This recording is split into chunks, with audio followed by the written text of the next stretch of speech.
dia. Uma manhã abençoada. Nós presentes na casa de Mimei para mais uma reflexão. Hoje o tema é inteligência artificial e espiritismo. Inteligência artificial.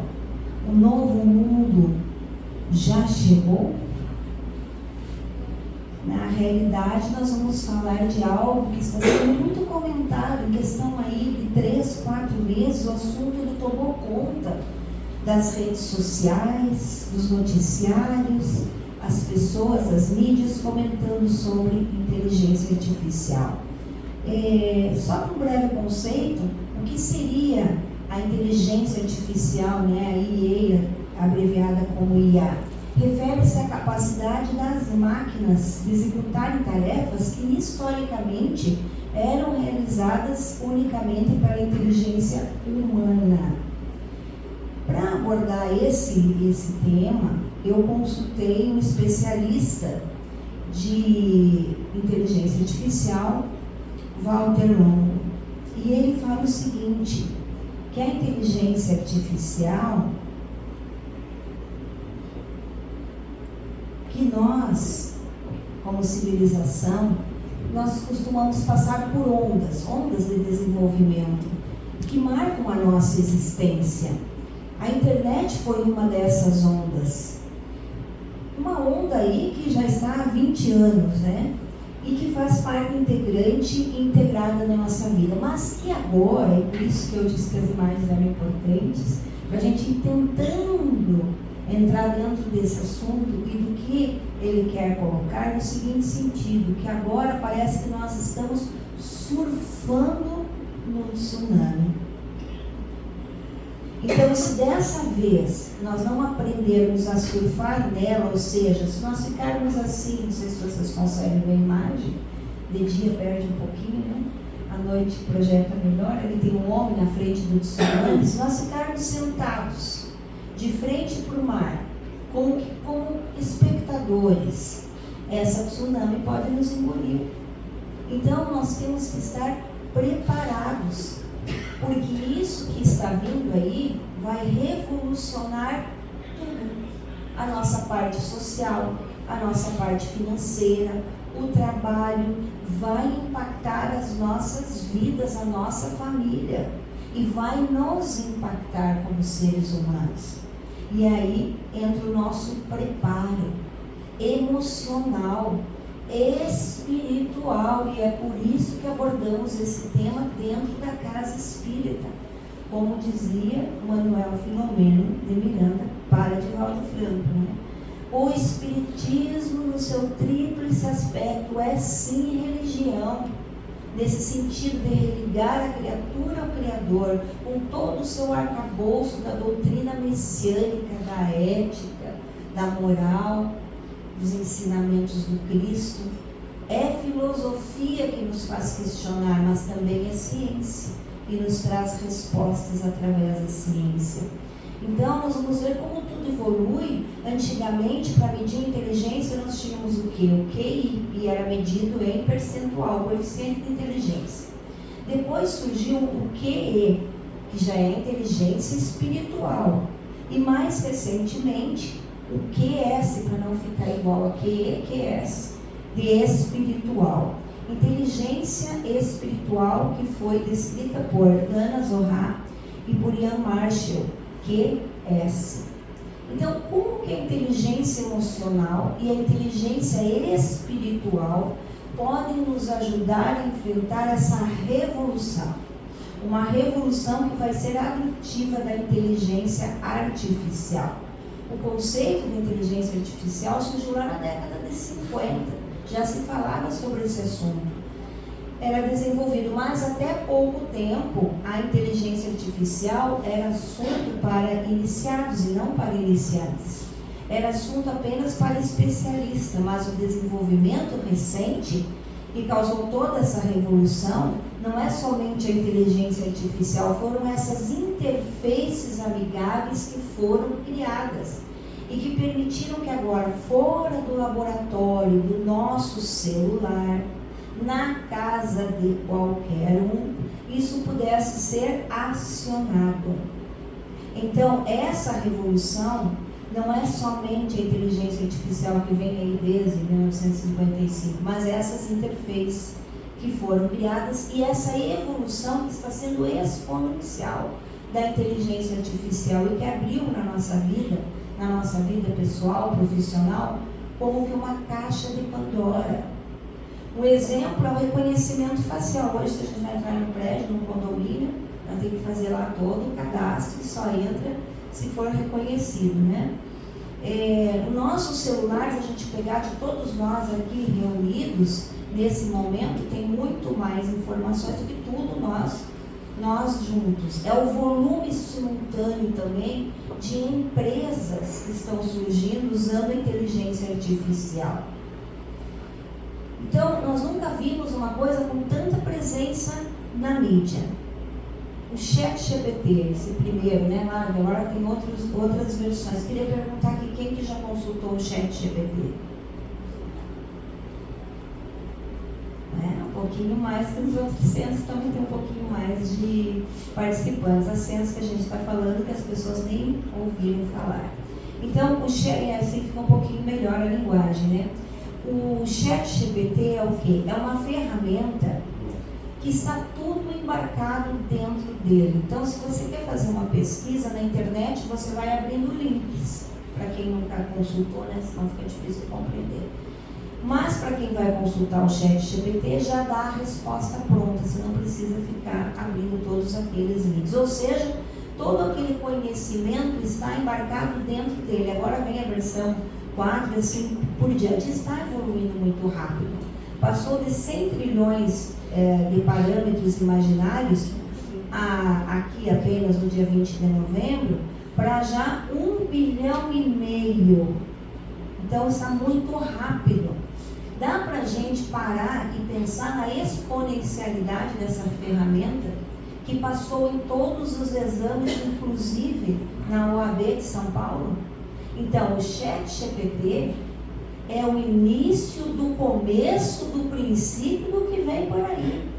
Ou seja, se a gente chegar ali no ChatGPT e quiser fazer um convite, por exemplo, para essa reunião, né? Vamos convidar lá para a palestra de Inteligência Artificial e Espiritismo. Ele vai convidar as pessoas.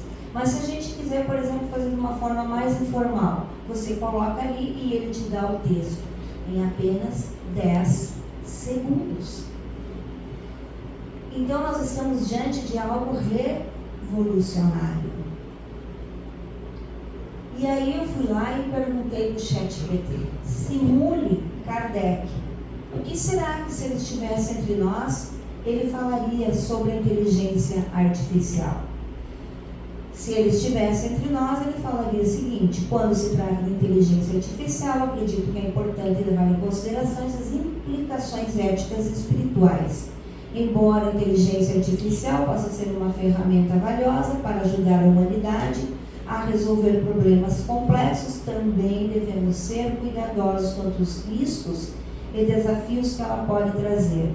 Acredito que deve ser usada de forma responsável, garantindo que os algoritmos sejam justos, equilibrados, evitando discriminação, protegendo os direitos humanos. E, além disso, não se deve ser visto como substituição da inteligência humana. E aí vai. A verdadeira inteligência reside na compreensão da moralidade. Então, se a gente quiser fazer uma pesquisa comparativa, por exemplo, sobre a ótica da existência humana na visão espírita, você digita ali e ele te dá isso em 2 minutos. Não, mas eu quero que faça um paralelo. O que pensa o espiritismo sobre a existência humana e o que pensa o budismo? Você digita e ele te dá isso em 2 minutos. Então, se a gente demorava antes para fazer uma palestra, trazendo já para nós aqui dentro do movimento espírita, né, da doutrina espírita, a gente demorava o quê? Eu comentei até com o Marcelo que a última que eu fiz sobre a materialização, eu demorei 6 meses pesquisando os livros. Agora, se você for pesquisar, principalmente os mais avançados, ele pode te dar isso em 2 minutos. Então, ele te dá pronto. Eu sou dessa época. dos flip chart, né? Eu virando as folhinhas e falando lá na comunhão espírita sobre os mundos habitados. Depois veio o retroprojetor, onde a gente colocava a transparência. Lá no Rio Grande do Sul fala lâmina. Agora tem esse recurso maravilhoso dos slides projetados, tudo inspirado de lá para cá, né? Onde a gente pode procurar uma foto de Maria, lembrando em mês de maio, mês das mães, e a gente coloca, ou então a nossa memorável Meimei, a quem essa casa homenageia, e ela movimenta-se, sem contar, no final eu vou encerrar aí com outro recurso, para vocês verem como está evoluindo, sem falar, sem contar, e na pandemia, da pandemia para cá, não havia mais as reuniões presenciais, e se não fosse o recurso da tecnologia, ficaria sem as palestras. Então, quantas lives, quantas palestra que é colocada aqui agora, que vai para o mundo todo. Então, estamos diante aí dessa evolução com a qual eu vou fazer o encerramento. Então, se nós demorávamos 6 meses para montar uma palestra, o ChatGPT, a inteligência artificial, nos fornece em 2 minutos, nós estamos falando do quê?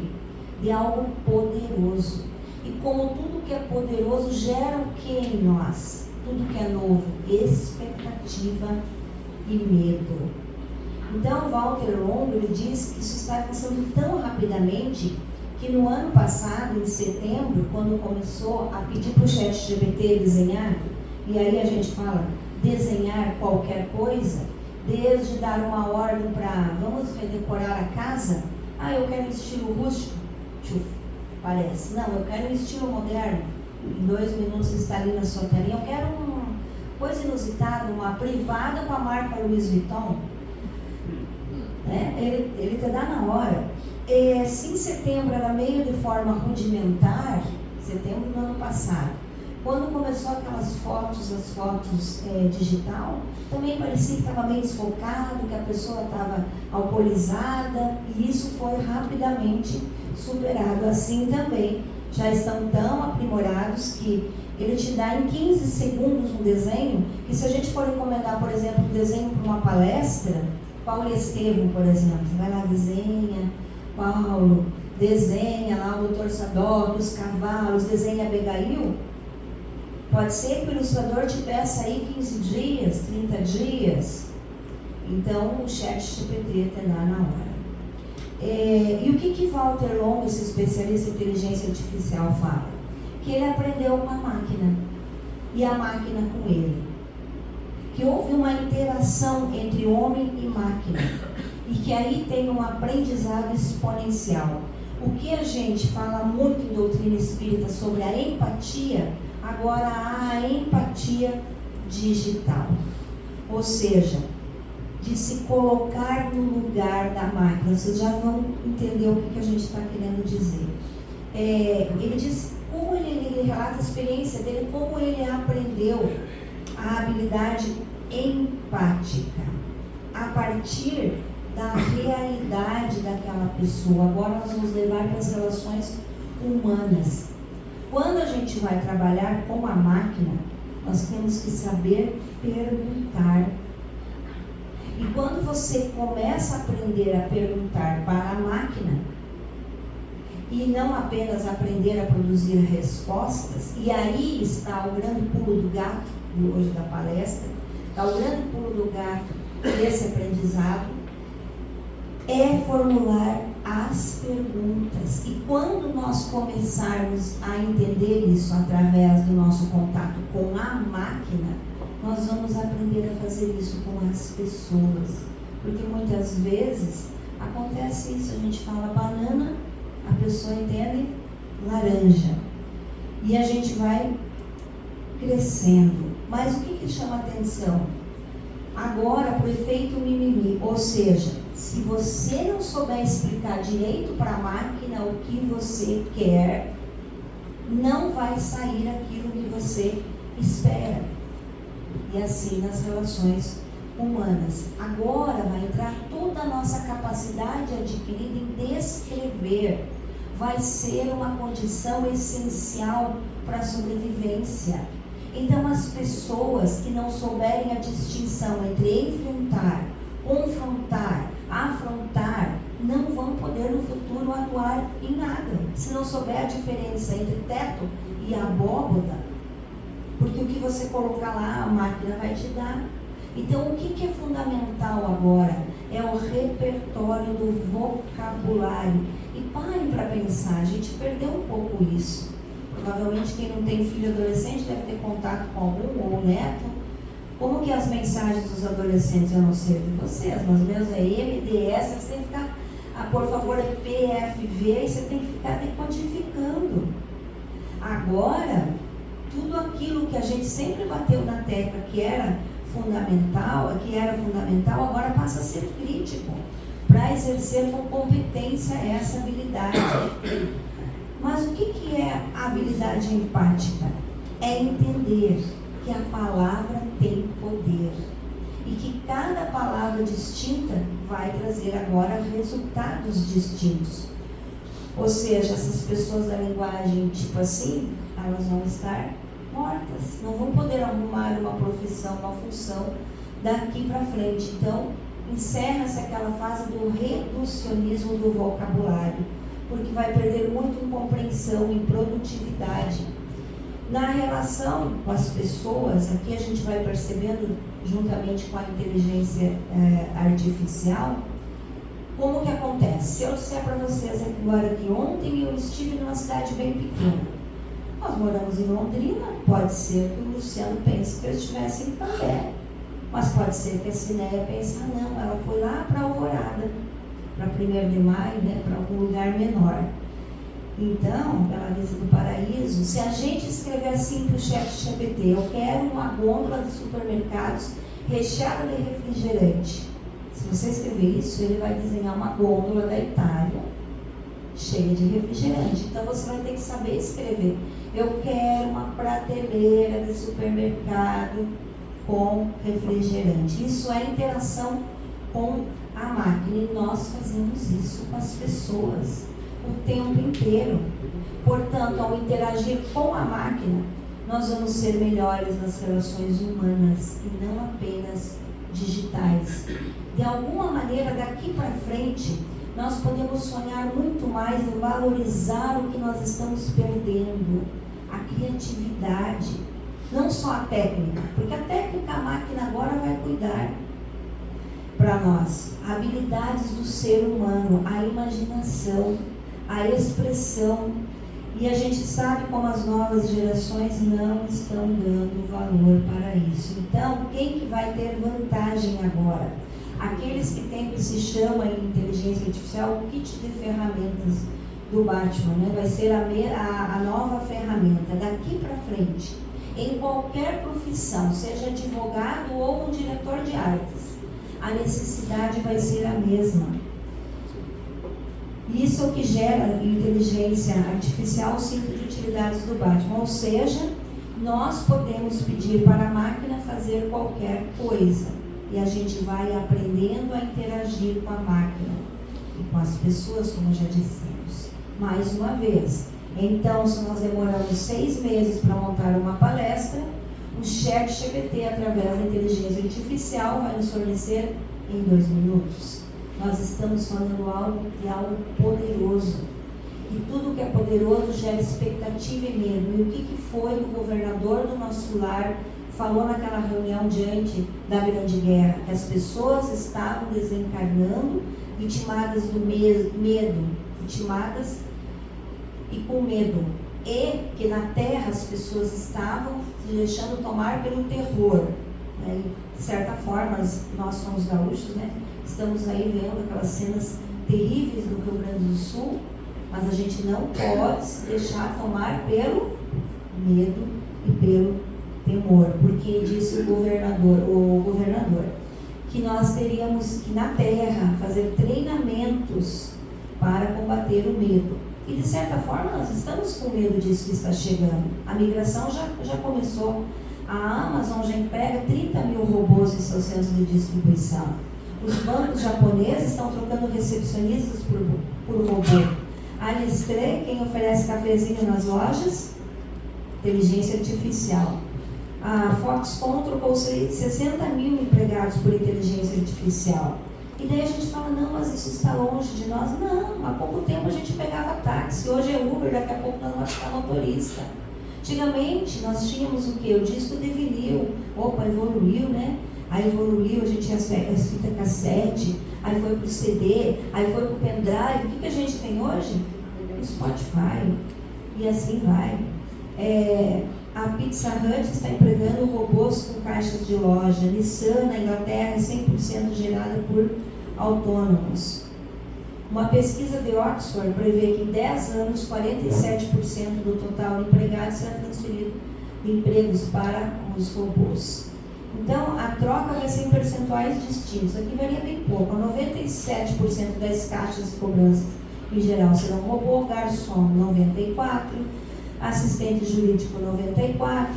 Um supermercado em Londres tinha um trabalho de delivery, tem ainda, só que ele tinha 600 funcionários. Quantos ele tem hoje? 16. O restante do trabalho é feito por robô. Como?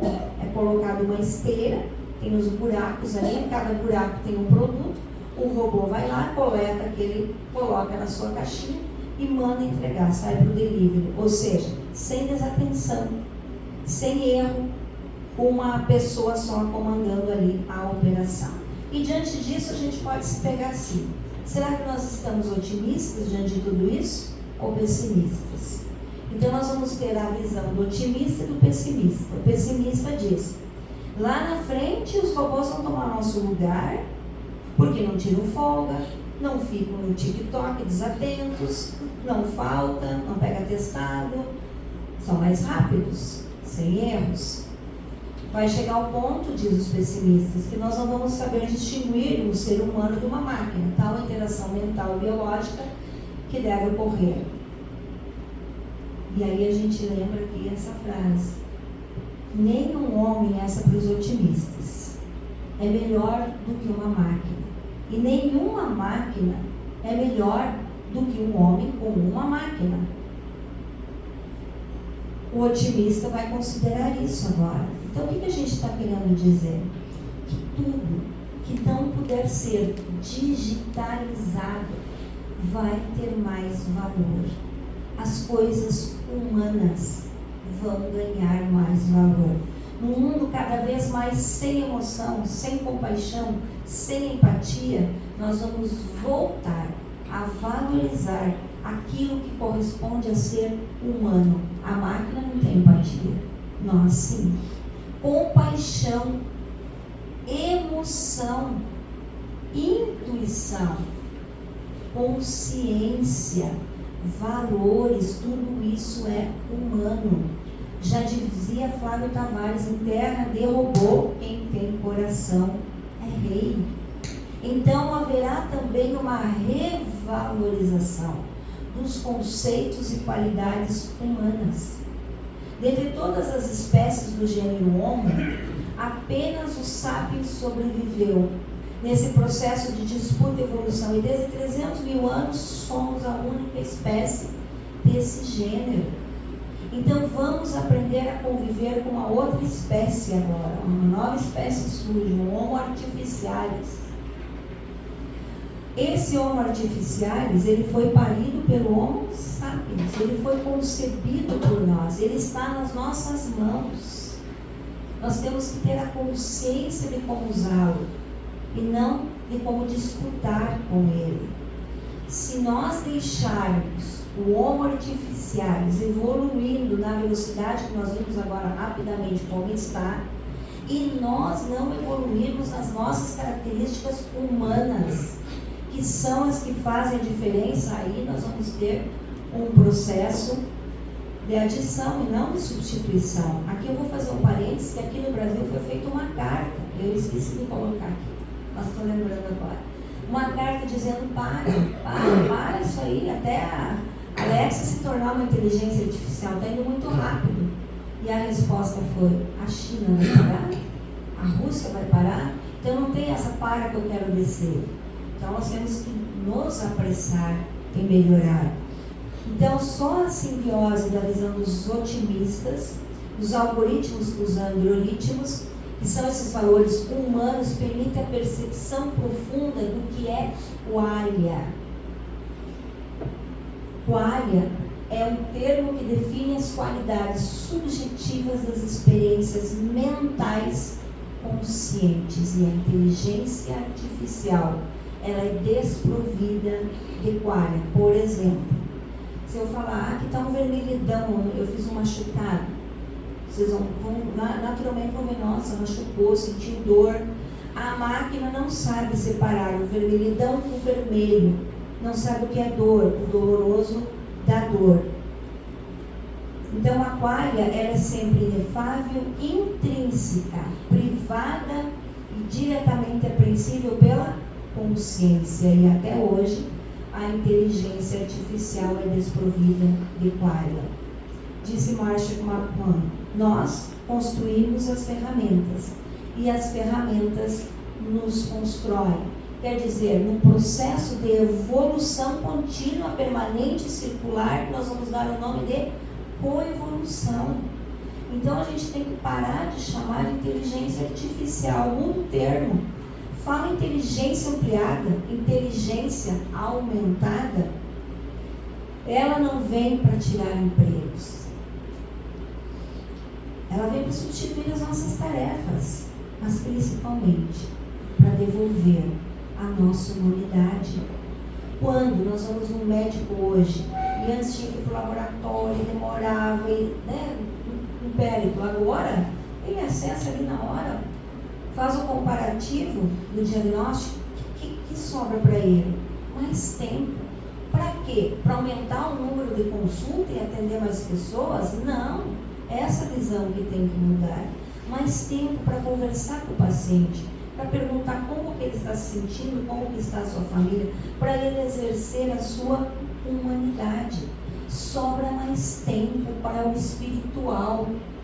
Eu fiz essa palestra no Amor e Caridade, a dona Hélia lá, Marcela, é dessa época, que a máquina de lavar roupa era 2 tábuas, não sei se o pessoal está enxergando aí no fundo, era 2 tábuas, né? A pessoa ia dizer, quanto tempo as nossas avós, bisavós, sei lá, gastavam, né? Pegando aquela trouxa, indo até na tábua. Hoje a gente faz o quê? Em minutos a gente coloca a roupa ali, aquilo ali bate, centrifuga lá no sul, até tem a época do frio, você coloca na secadora, sai sequinho, centrifugado, seco. Para quê? Provavelmente a dona Hélia, que é uma trabalhadora, batalhadora da causa espírita, com tantos filhos que ela teve, não estaria ali sentada contribuindo se ela estivesse nessa época ainda. Sobra mais tempo para o espiritual. Então, inteligência artificial e espiritismo, nesse decurso nosso da existência, o homem ele sempre procurou formas de se manter inserido no ambiente em que vive para poder cumprir a sua tarefa de ser humano. Então a inteligência artificial, ela tem que ser vista por nós como parte de um plano divino. A evolução espiritual da humanidade. Olha só, nós nascemos como? Simples, ignorantes, né?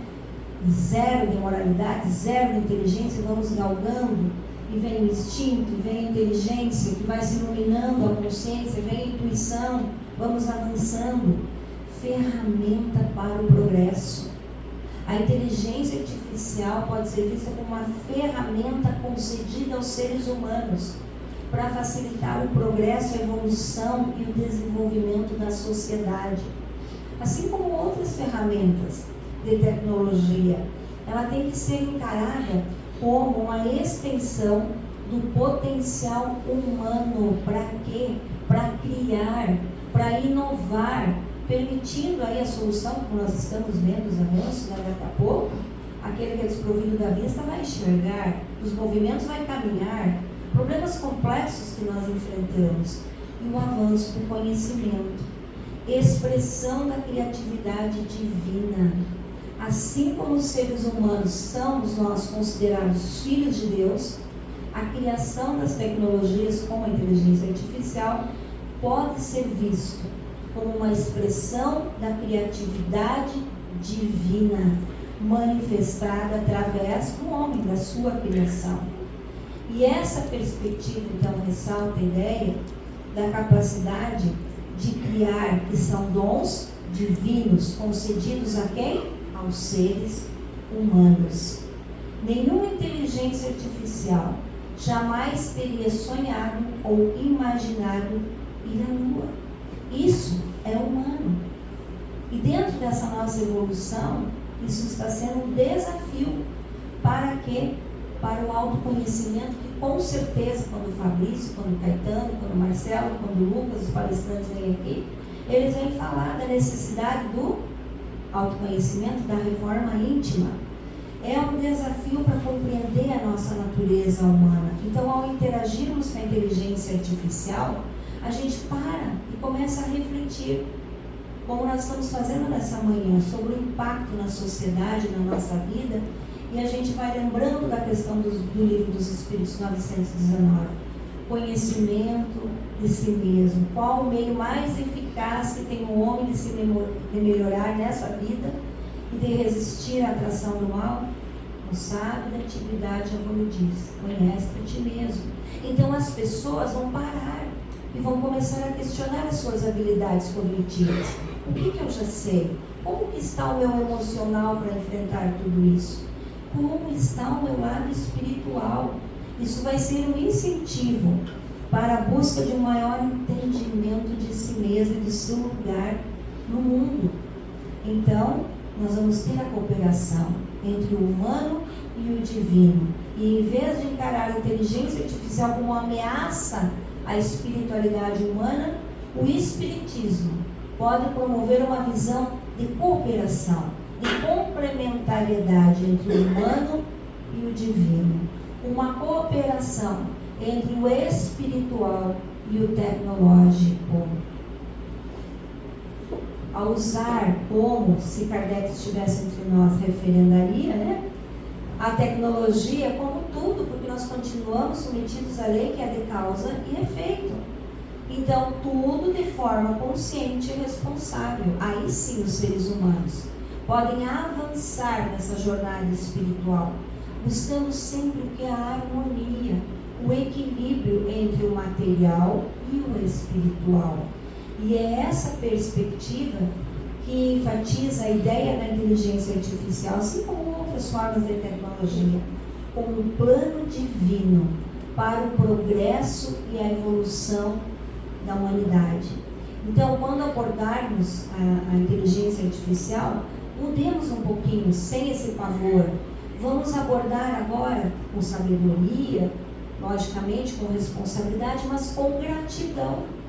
Aproveitar todo esse potencial para promover o bem-estar, o crescimento espiritual e individual, como da coletividade. Já tem grupos aí para pessoas com depressão, para pessoas com pensamento suicida, que entram e começam a conversar com a máquina.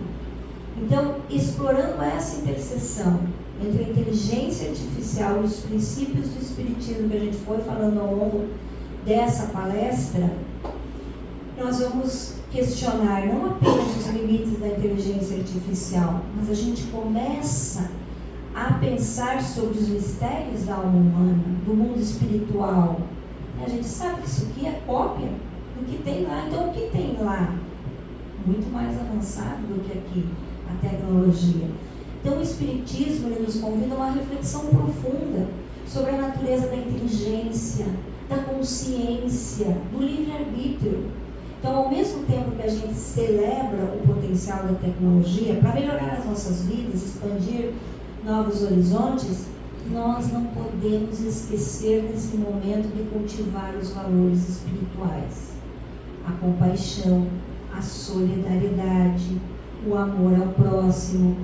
A inteligência artificial, será que ela foi concebida só para facilitar as nossas tarefas? Ou ela tem um propósito mais profundo, relacionado à evolução espiritual e ao progresso na humanidade? Os avanços aí da tecnologia, incluindo a IA, podem ser vistos como a expressão do desejo humano de superar limitações, de buscar maior entendimento do mundo ao nosso redor. E nesse sentido, a inteligência artificial, ela pode ser vista como uma ferramenta que nos ajuda a evoluir nessa jornada evolutiva, permitindo explorar novas fronteiras de compreensão, do conhecimento. E aí entram os ensinamentos toda a codificação, principalmente do livro dos Espíritos, que oferece essa estrutura filosófica, que pode nos auxiliar nessa compreensão, no nosso papel, no papel da inteligência artificial na sociedade. Então, quando explorarmos esses princípios à luz dos avanços tecnológicos, nós vamos obter insights valiosos sobre o significado e propósito da inteligência artificial na nossa jornada como seres espirituais. Um QS, lembra da inteligência espiritual lá do início? Alto. O que ele requer de nós? Requer de nós a abertura para um novo olhar, um olhar diferente para a vida, um espírito de descoberta e coração de criança.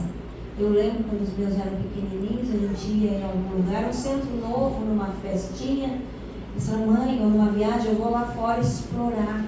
Aí a gente cresce e perde isso. Querer conhecer coisas novas, impulsionados pela coragem, pela imaginação, pela criatividade.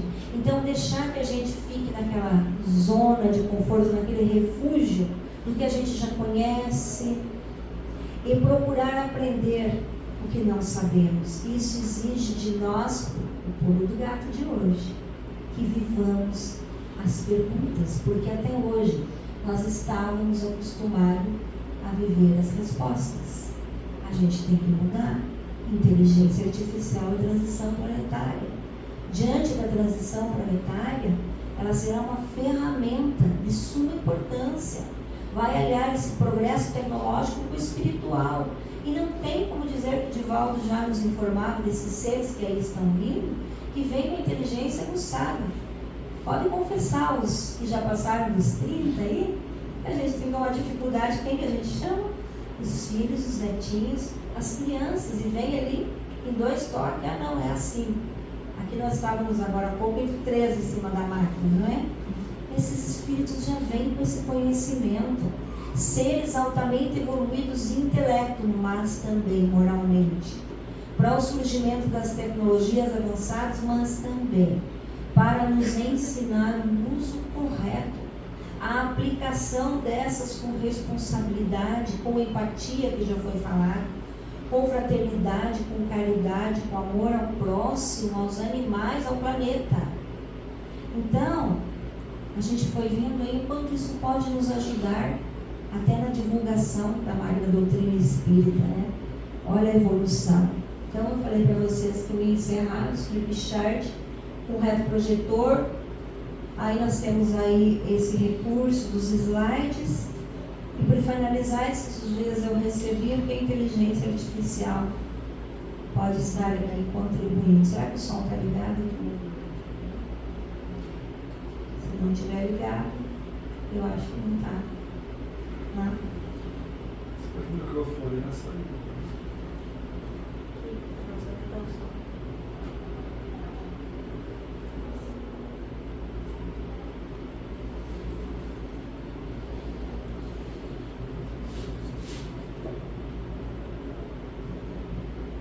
O tempo para a gente ver aquela imagem de Maria e Chico passou para o fotógrafo Vicente. Não houve pintura, um trabalho fotográfico, um retrato falado, tudo sob orientação mediúnica de Chico Xavier. Retrato obtido por descrição de Emmanuel. Ele foi explicando. Foram 20 e tantas fotos, 28. Primeiro ele deu um pequeno esboço, depois foi aumentando. E o último que foi feito foi os olhos. Ele queria que os olhos fossem da cor do céu. Quando o seu Vicente concluiu a tarefa, parte final em pequena foto preto e branco, ele ampliou bastante, coloriu com tinta óleo, dando origem a essa tela. Esse retrato falado de Maria, a mãe de Jesus, foi divulgado no programa de TV Record de São Paulo, com a presença de Chico Xavier. Segundo Chico, a fisionomia de Maria, assim retratada, revela como ela é conhecida quando de suas visitas às esferas espirituais mais próximas e perturbadas da crosta terrestre. Agora, graças à inteligência artificial, foi transformado o retrato com algo bem próximo ao real. Então, agora, para finalizar, a imagem animada por computador. Relaxe. Imagine agora uma visita aos planos mais elevados, onde você se encontra com Maria.